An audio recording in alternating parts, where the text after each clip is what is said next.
Assalamualaikum warahmatullahi wabarakatuh. Dan pada video kali ini kita akan membahas tentang peristiwa wafatnya Nabi Adam dan wasiatnya kepada putranya yaitu Syed alaihi salam. Secara etimologis, Syed berarti anugerah Allah.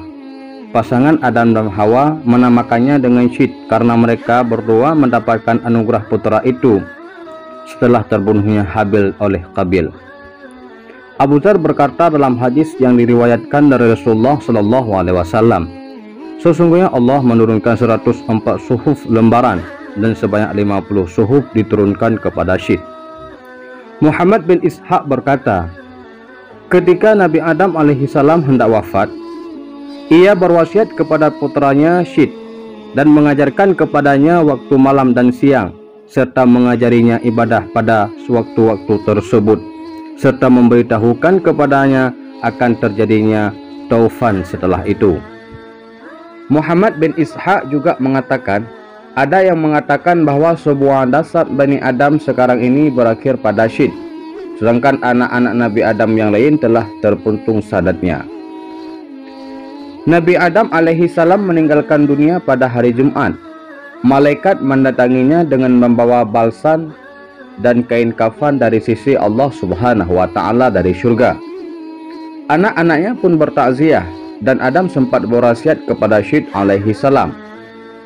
Ibnu Ishaq mengatakan, pada hari wafatnya Nabi Adam itu terjadi gerhana matahari dan bulan selama 7 hari dan 7 malam.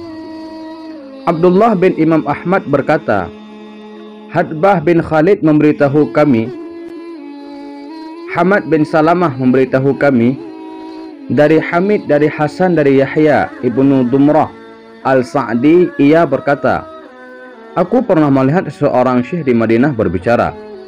Lalu kutanyakan kepada beberapa orang mengenai orang tersebut, maka mereka menjawab, ia adalah Ubay bin Ka'ab.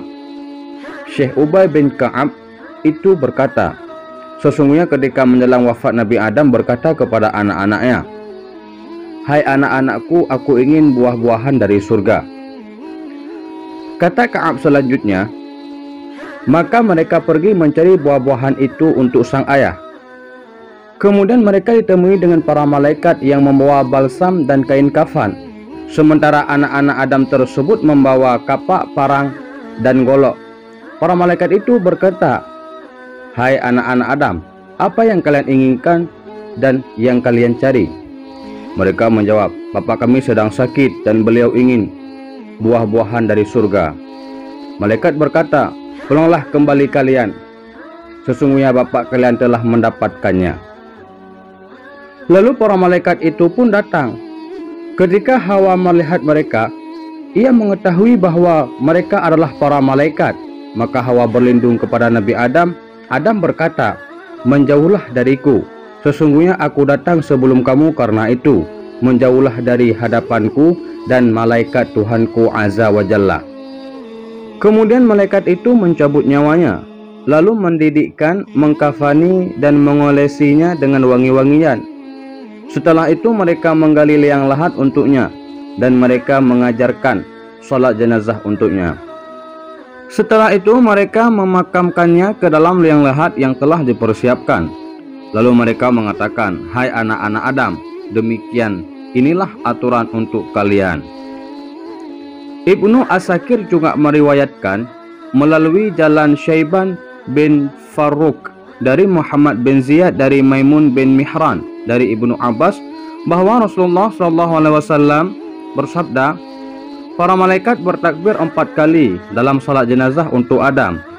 Abu Bakar pun bertakbir 4 kali untuk Fatimah.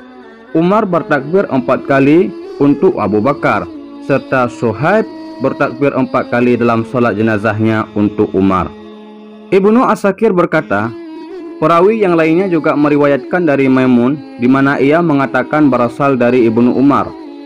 Para ulama berbeda pendapat mengenai tempat pemakaman Nabi Adam. Menurut pendapat yang masyhur, ia dimakamkan di suatu gunung, di mana ia diturunkan di Hindi. Dan ada yang mengatakan ia dimakamkan di gunung Abi Qabis di Makkah. Kemudian tentang permasalahan umur Nabi Adam terjadi perbedaan pendapat. Di dalam hadis yang diriwayatkan dari Ibnu Abbas dan Abu Hurairah, hadis marfu, sesungguhnya umur Nabi Adam telah dituliskan di Lauh Mahfuz, yaitu 1000 tahun. Hal yang demikian itu tidak bertentangan dengan apa yang terdapat di dalam kitab Taurat. Di sana disebutkan bahwa Nabi Adam alaihissalam hidup selama 930 tahun. Karena ucapan mereka mengenai hal ini tertolak dan tidak dapat diterima, karena bertentangan dengan kebenaran yang sampai di tangan kita yang benar-benar terjaga dari Nabi yang maksum, yaitu Nabi Muhammad SAW. Selain daripada itu, ucapan mereka mungkin juga dipadukan dengan apa yang terdapat dalam sebuah hadis. Apa yang terdapat di dalam Taurat jika benar-benar terjaga, maka jumlah 930 tahun itu adalah menurut hitungan tahun Syamsiah. Sementara menurut perhitungan tahun Qamariyah sama dengan 957 tahun. Kemudian hal itu ditambahkan dengan tinggalnya Nabi Adam alaihissalam di dalam surga selama 43 tahun sebelum diturunkan ke bumi, sebagaimana yang disebutkan oleh Ibnu Jarir dan lainnya. Jadi total jumlahnya menjadi 1000 tahun. Atta al-Khurasani berkata, ketika Nabi Adam alaihissalam wafat, semua makhluk menangisinya selama 7 hari. Demikian yang diriwayatkan oleh Ibnu Asakir. Setelah Nabi Adam wafat, yang mengembangkan tugas selanjutnya adalah putranya Syed alaihissalam. Dia adalah seorang nabi atas dasar nas sebuah hadis yang diriwayatkan oleh Ibnu Hibban dari Abu Dzar. Hadis tersebut merupakan hadis marfu. Sesungguhnya Allah Subhanahu wa taala menurunkan kepada Syed 50 suhuf. Ketika saat wafatnya Syed tiba, ia berwasiat kepada putranya, yaitu Anwasi. Selanjutnya dialah yang menjalankan tugas ayahnya. Setelah Anwasi wafat, dilanjutkan oleh putranya Qanin. Setelah Qanin wafat, dilanjutkan oleh putranya, yaitu Mahlail. Ia adalah yang oleh beberapa orang Parsi dianggap sebagai raja. Dia adalah juga sebagai orang yang pertama kali memotong pepohonan, membangun kota dan benteng-benteng besar. Dialah pula orang yang membangun kota Babil dan Sus al-Aqsa. Di samping itu, Mahlail merupakan orang yang berhasil mendesak iblis dan bala tentaranya ke ujung bumi. Dia pernah membunuh makhluk sebangsa jin yang membangkang dan menantangkannya.